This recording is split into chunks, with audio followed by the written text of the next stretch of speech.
Let's face it, it is impossible for us to meet expectations that haven't been properly communicated to us.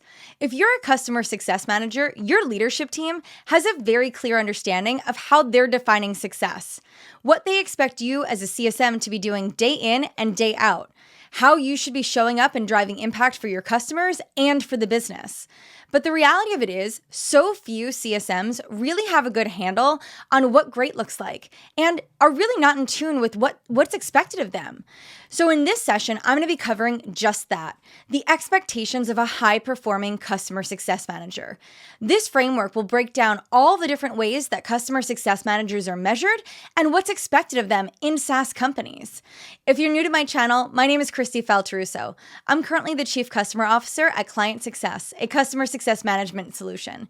I've also spent the past decade building, scaling, and transforming customer success teams in hyper-growth B2B SaaS companies. So if this is your first time watching any of my content, hopefully you'll like and you'll subscribe and come back for more. But let's tackle today's topic, expectations of a high-performing customer success manager. I've broken this down across 20 different categories. The first we'll start with is a deep understanding of your customer.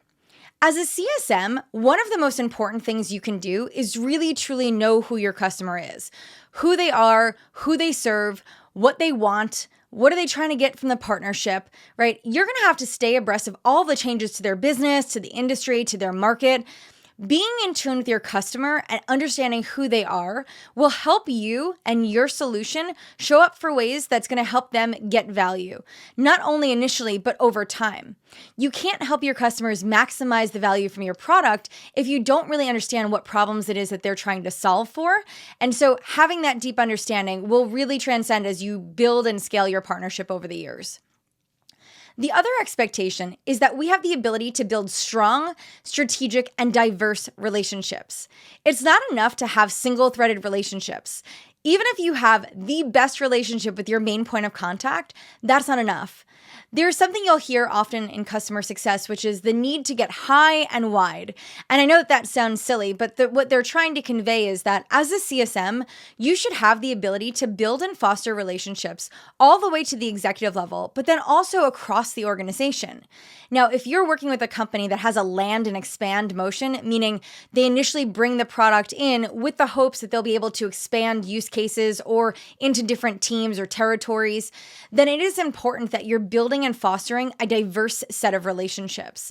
And so this means that you're building out these relationships with all different key contacts. You have the ability to align with executives, and you're also navigating those changes effectively. Don't forget, tenure at a SaaS company is not that long. So while you're the CSM, you're going to see people come and go. And as people exit and new people come in, you're going to have to rebuild and reestablish yourself and build out those relationships. So being able to do that is really key to your success. As a CSM, you're also going to have to be a product expert. Now, maybe not a product expert, but you're going to have to know the product pretty well. You're going to have a solid understanding is what I would say.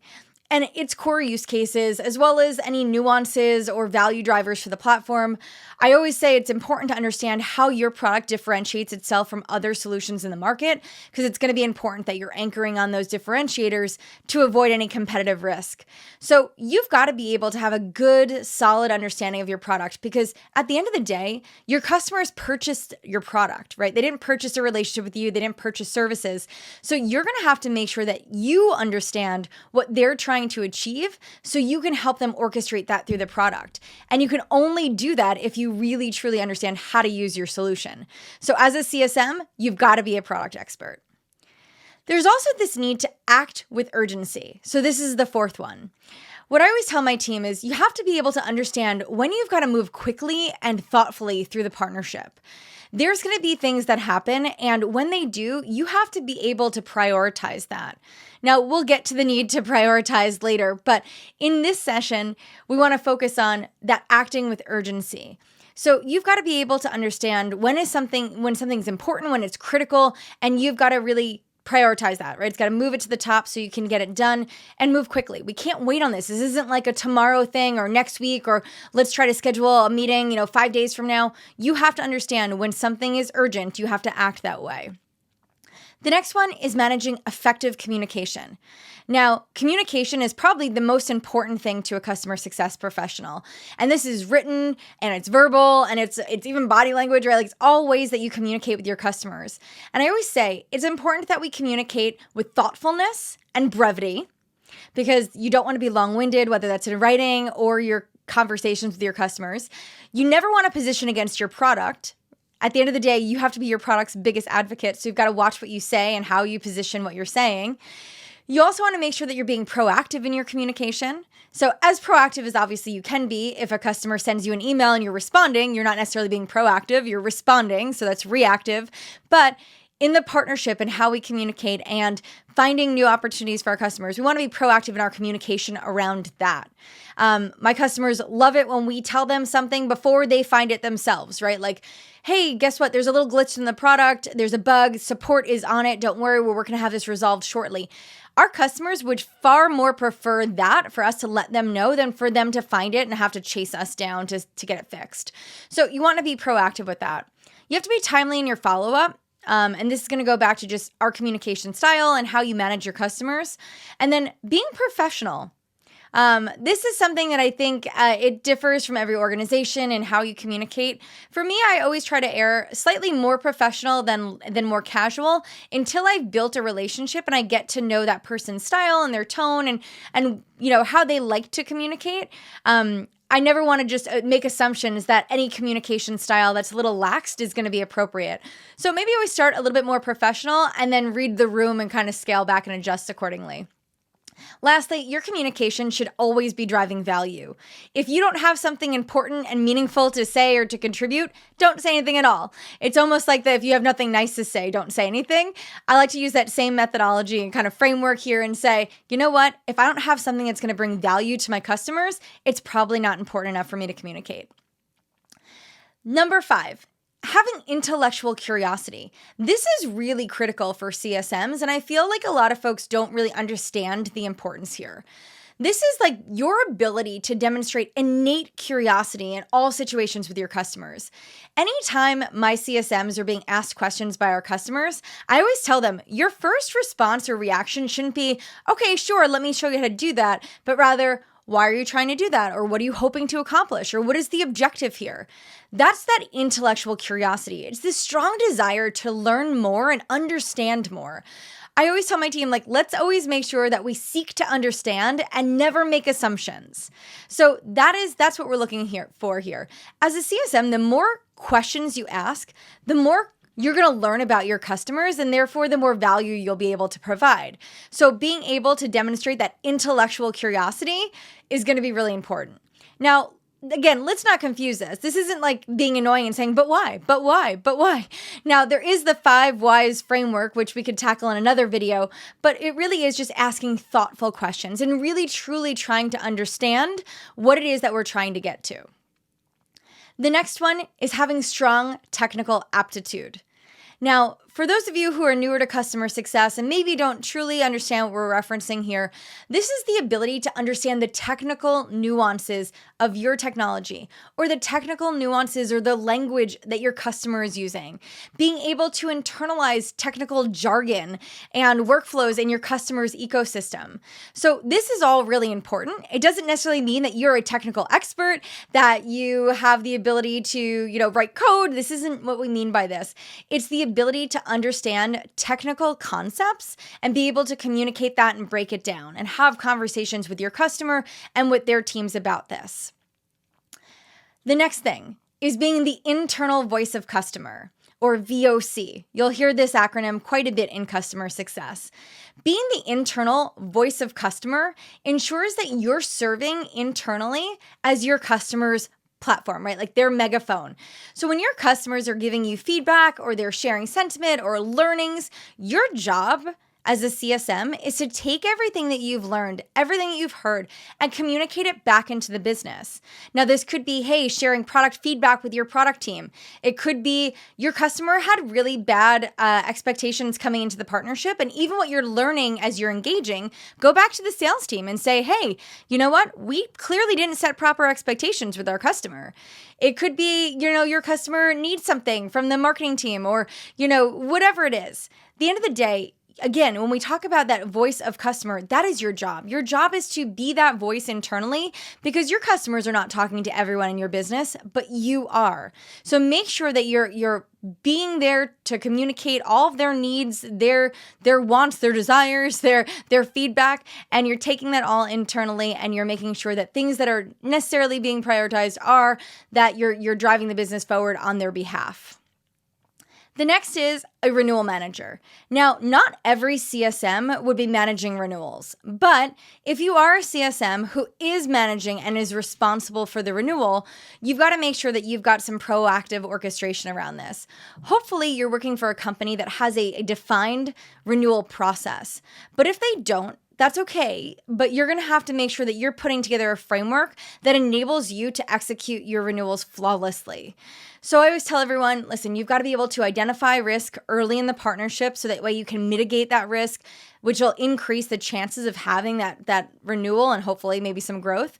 You've got to be able to communicate with your customers early enough so they can manage through the process.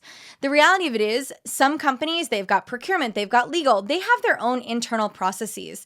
And just because it's easy for you to move the renewal through in 30 or 60 days doesn't mean that that's the same experience for your customer and that's their same workflow.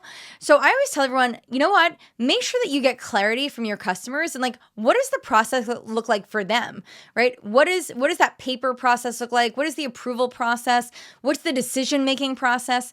And make sure that you've got clarity on that so you can manage it accordingly. The next one is the trusted advisor. Now, if you're new to the customer success discipline, please, whatever you do, don't ever introduce yourself to a customer as their trusted advisor. This is a highly coveted, earned role. It is a customer-appointed role. Not everyone gets to be a trusted advisor, and it takes a long time to get there. But the great CSMs out there, they're doing this. They're doing it with their customers. I can only probably name a handful of my customers where I could say, I was truly a trusted advisor. I was an extension of their team.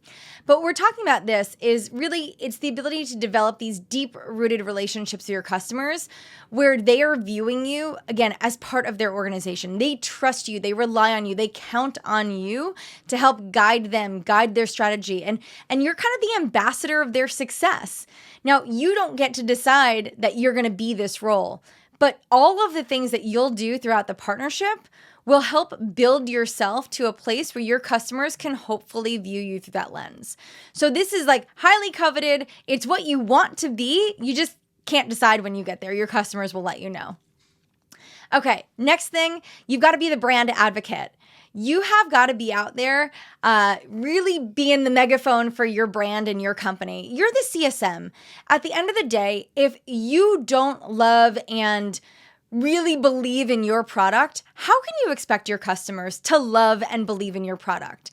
So you've got to be out there as the brand advocate. You've got to be on your megaphone saying, our product is the best, our company is the best, our people are the best, right? In all areas. And so I always say as a CSM, like you're frontline, you're interacting with customers, you're interacting with prospects, you're interacting with the community, with the network. Go out there and make sure that you are just celebrating all of the fantastic work that your company is doing, all of the ways that your product is disrupting the market, and be loud and be proud of that. The next thing a CSM is going to be is a program manager. Now, slightly different than a project manager, although that is important as well. The program manager is the ability to really help orchestrate your customer through that life cycle. So we're not necessarily going through a project plan where there's like these tactical, like check the boxes things. This is more like your customers are entering into the partnership with a very specific goal around how they're defining success. And your job there is to help orchestrate all of the workflows and all of the interactions that kind of come together in support of that goal. So this could be orchestrating other members of your team to be engaged. It could have a little bit of that project management feel as well. But at the end of the day, it's your ability to get your customers from A to Z. Next is customer lifecycle orchestration. So slightly different, but in support of that program manager, The customer lifecycle is going to be different and unique at every company. But as a CSM, it is your job to help orchestrate the customer through that process.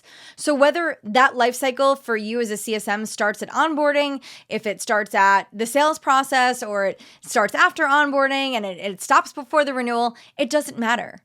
Your job as a CSM is to understand what part of the life cycle you own, you manage, and that you're responsible for, so you can effectively manage your customer through those life cycle stages. Now, obviously, all of those life cycle stages are going to have different milestones. They'll have key moments and even results that you're trying to drive or outcomes that you're looking to achieve. Your job as a CSM is to have really good clarity around what that life cycle looks like and how you're going to help your customers get through that. Not only that, you've got to be able to do it. So understand what it is, how it's being measured, what success looks like, but the ability to execute. That is a great CSM. Next up is a growth manager. So again, just like the renewal manager, you may or may not be responsible for growth. Now, when we talk about this, we're talking about upsells, we're talking about cross-sells, expansions, add-ons, just ways to grow the revenue. Now, again, at the end of the day, you might be a CSM who is totally hands-off with revenue. You might not have to manage this in your role, and that's totally okay. But for a lot of CSMs these days, we are responsible for that growth as well. So if you are, it's your job to be able to identify opportunities, to strategically align with your customers on that, managing to their goals, and then being able to execute. Again, going back to the need to execute, like that is a big part of our job. It's not enough to know and understand and support our customers. We have to be able to do the work. So as a growth manager, you've got to figure out, where do I have opportunities to grow my customers? Is this customer healthy enough for me to do this? Or do they have the right, do I have access to the right people? Or do they have the right pain points that we solve for? Really truly understanding what your customers need so that you can help bring that to them. Now, we're trying to deliver solutions. We're not trying to sell product. So as a CSM, our role is super strategic, and how we sell has to be super strategic. So being a growth manager as a customer success professional is really critical, and you can't get it wrong, because any missteps here could really have damaging impact onto the total partnership. Next is follow through. Now, it seems so silly that this would actually have its own specific line item on my list of 20, but follow through is so important. It's like the ability to do what you say you're going to do. But I always tell everybody, I'm like, listen, when it comes to customers, you have to follow through. If you told your customer, I'm going to send you something by the end of the day, I don't care what you have going on. You committed to that. You have to send that by the end of the day. So following through with your customers is actually a big part of that reliability, which is actually a key element to the trust equation, which is required to become a trusted advisor. So if we know that to be a trusted advisor is like the holy grail for customer success professionals, and we also know that reliability, which is basically doing what you say you're going to do, is a key component to trust, how could we ever become a trusted advisor if we can't even follow through? So I always say follow through is key. There's a lot of things that we might not be great at, but this is something you have total control over. If your product is buggy, that's fine. But if you're following through, you're doing your job.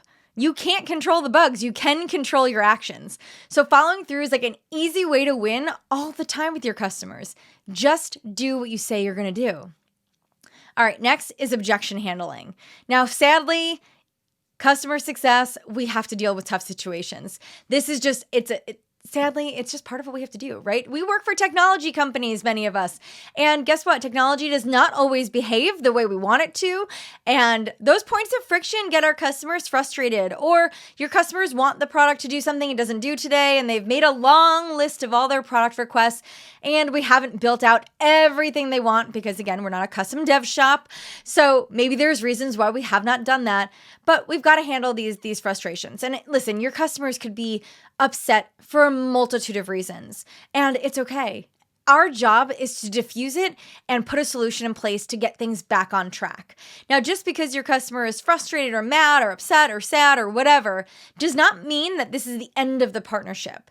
In fact, how a CSM handles their customers in these situations is what makes or breaks the partnership. It's not the situation, it's how we handle it. So as a CSM, you have to have flawless execution when it comes to objection handling. You have to be able to listen, clarify, respond, propose solutions. You've got to make sure that things are satisfying their needs. You have to have clear next steps, and you need to be able to execute on those. So you've got to follow that formal objection handling process, because that's how you're going to get it from this state of escalation, hopefully back on track to where your customers are satisfied and getting value from the partnership again. So objection handling is key. Great CSMs do it really well. All right, next up, expectation management. Oh gosh, I cannot even tell you, setting proper expectations with your customers is everything. In fact, as you become a CSM, or if you are a CSM right now, you can envision a situation where you're working with a customer who had crazy expectations coming into the partnership, right? They thought your product did all these things that it does not. They thought that onboarding was going to be a week and it's not, right? They had all these misconceived notions or these misconceptions of what was going to happen in the partnership. And sometimes that happens because there's absence of a narrative, right? So if you don't tell somebody what's going to happen, they make up a story in their head of like what they think will happen. Other times it could be that somebody misled them. And so what I will tell you is the best thing you can do as a CSM is always be upfront, always be honest, and set proper expectations. Your job is not to tell your customer what they want to hear and to always be a yes person. Your job as a CSM is to help your customers be successful. And sometimes you're going to need to communicate bad news. Sometimes you're going to need to communicate things that you're not going to build, or you missed a deadline, or something can't happen, or the bug, sadly deleted their data. I don't know. But the best thing you can do is set proper expectations. So let's say your customer finds something wrong in your product, right? There's a bug, there's an issue, something's missing, something's not working. And they come to you and they tell you, hey, found this thing. You bring it to your support team. Support looks at it and says, oh gosh, this is big, has to go to development. It won't be done for 2 weeks. That's okay. That is the reality of the situation. Your job is to go back to the customer and tell them, it's with dev, here's what happened, here's what we need to do, here's the timeline. It is not your job to lie to the customer and say, we're prioritizing, I'm going to try to push it up. They said 2 weeks, but I think I can get it prioritized. Do not mislead them. Do not misset expectations. Tell them the truth. The happy accident is maybe you are behind the scenes pushing it and prioritizing it and you get it done faster, but do not make your customers believe that something will happen that's not. Right? We want to set proper expectations. So as a CSM, be responsible for that. Set proper expectations. Have the right conversations with your customers early and often. All right, next up, as a CSM, you need to be a cross-functional liaison. Our job, we have one of the most unique jobs in the company because we're one of the few roles that works with everybody. Everybody, whether you like it or not. We work with finance, sales, marketing, product. Every part of the engineering, development, leadership, support, you name it, we work with them. There is not one function in the business that we do not work directly with. So great CSMs have the ability to work really well and very collaboratively with cross-functional teams. Your job is going to be to manage, support, and execute cross-functional orchestration, meaning if you've got to pull in product to help support your customer, you got to do that and you have to do it well. If you're working with a marketing team on maybe driving attendance for your annual event, you're going to have to do that and you're going to have to do it well. So because we work so closely with all these different teams, being a great, strong, and collaborative liaison is going to make sure that your customers are getting what they need, how they need it, and having a good experience, right? And that's what matters at the end of the day. So we've got to deliver on that. Next up is, as CSMs, we are promoting customer advocacy. Now, if you're new to my channel, maybe you haven't heard me talk about this yet, but your job is to make your customers into raving fans. You want your customers out there telling their friends, their colleagues, their family about how great your product is, how great your people are, and all the value that they're getting from your solution. Your job is to create those people, create those fans. And so it is not enough for us to just create customers who are happy, that like us. They have to be able to get on their soapbox and tell the world how great it is. And so your job as a CSM is to, one, identify these satisfied and successful customers, help them understand what advocacy options are available, and then really start to nurture them. This is not a one and done kind of situation here. When you find your most successful customers, when you find the ones that have a voice and they're amplifying it on behalf of you and the brand and the product, you have to nurture those and work with those customers and really build them into these huge champions. And I'm telling you, the reason why this is so important is because these raving fans, they're the ones out there selling your product. Remember, they're the ones telling their peers and their colleagues, you have to go buy this product. This has changed my life. It has changed my job. It has given me hours back in my day. If they're saying those things, guess what? Their friends, their colleagues, their peers, all the ones that are listening to this, they're going to be interested. They want to have that same experience. They're going to be reaching out. They're going to want to get a demo. When they have this problem, they're going to think about you. They're going to buy your product. Now, the other cool thing that happens with these folks is that you're going to drive second order revenue. Now, if you're not familiar with second order revenue, these are repeat buyers. Your customer leaves, let's just say they're working at Google. They leave Google, they go to Salesforce. When they get to Salesforce, they're like, oh, I need this product. They go buy you again. That's that second order revenue. Guess what? You can get third order revenue and fourth order revenue. I cannot tell you, as a leader, I have purchased the tools that I love. I make sure that I buy them everywhere I go because that's my tech stack.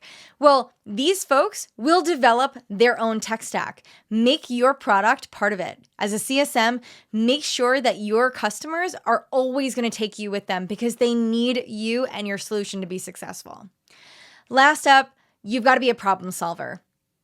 Great customer success professionals can solve problems. Now, I'm not saying that they solve it by themselves, but they're coming up with the solutions to do this. So I always say, as a CSM, your customers are always going to have problems. Your job is to come up with a solution for them, come up with a recommendation, right? Something that is going to help them be successful. Now, being solutions oriented and having that solutions mindset does not just work with how you partner with your customers. It works internally too. I always tell my team, don't come to me with just your problems. Try to make some recommendations and come to me with some ideas or some solutions. Now, at the end of the day, you know your customers best. You know them better than I do. You're working with them all the time. I don't know them as personally, right? Like I don't know all the details. So I'm going to look to you for you to make a recommendation. Now, I might know better just based off of my experience and things that I've seen play out in my career that I might say, oh, well, actually, we shouldn't do that. We should do this instead. But we've got to work together. But I always want my team to come to me with a recommendation, right? I don't expect them to know everything I know. I don't expect them to do my job. I know that I've earned the right to sit in my seat because of the experiences I've had. I want to use my experiences to strengthen their skills and get them to think differently about outcomes and business. But the reality of it is they don't know that yet. So as a CSM, think creatively, like what could I do? What could we do as a business?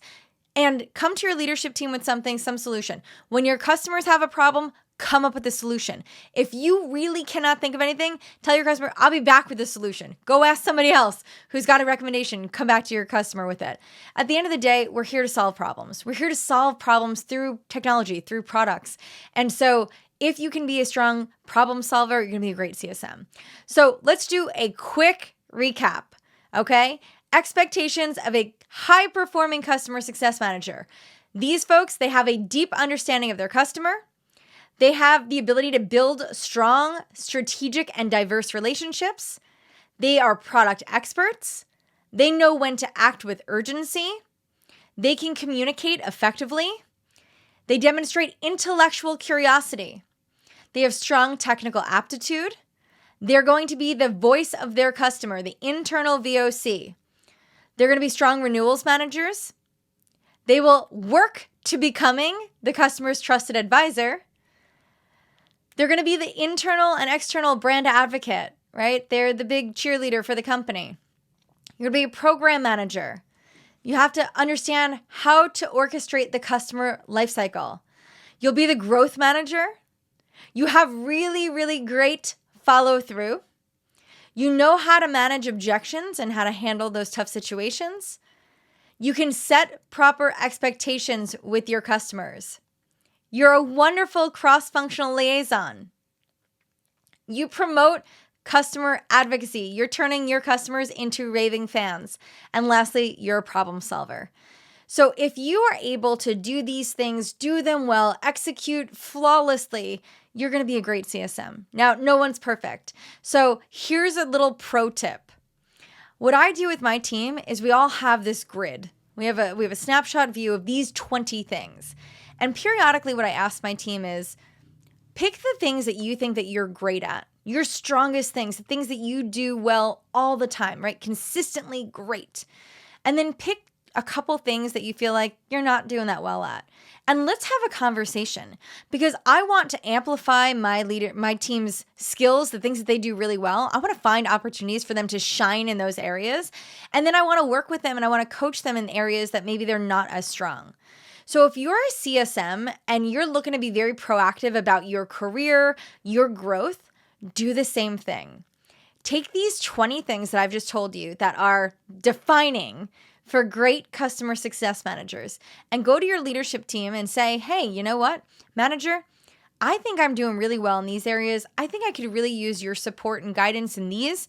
Can we work together on this? I'd love to find ways where I can help other CSMs do these things that I do really well, do them really well also. But I'd also like to find, is there somebody in the business that does the things I'm not great at really well so I can learn from them? Or can you help me? Can you coach me? As a leader, there is nothing I love more than seeing folks on my team or in my organization being proactive about their growth, about their performance. And so what I would recommend is that if you're a CSM, take control of your career. Don't wait for your leadership team to tell you what you're doing well and what areas of improvement there are. Say, listen, I came across this thing. Here's these 20 things I think that are important for CSMs. Let's validate this first in this organization, in our company. Are these the right 20? And if your manager says, yep, those are spot on, great. Or maybe, listen, 10 of the 20 are maybe applicable to your role. Great, work from there. Maybe this is a great framework for you as a CSM to share with your leader. Maybe it's a great thing, a tool that you're using to break into customer success, right? As you think about your resume and how you have transferable skills, how can you paint yourself as a CSM if you've never done the role yet? So either way, this list, super powerful, lots of different use cases. Hopefully you have found this valuable. If so, give a like to this video, leave me a comment. I will share this grid of 20 so that way you guys have that running list that you can use. Go check it out. It'll be in the description below. Thanks so much, and I'll see you again soon.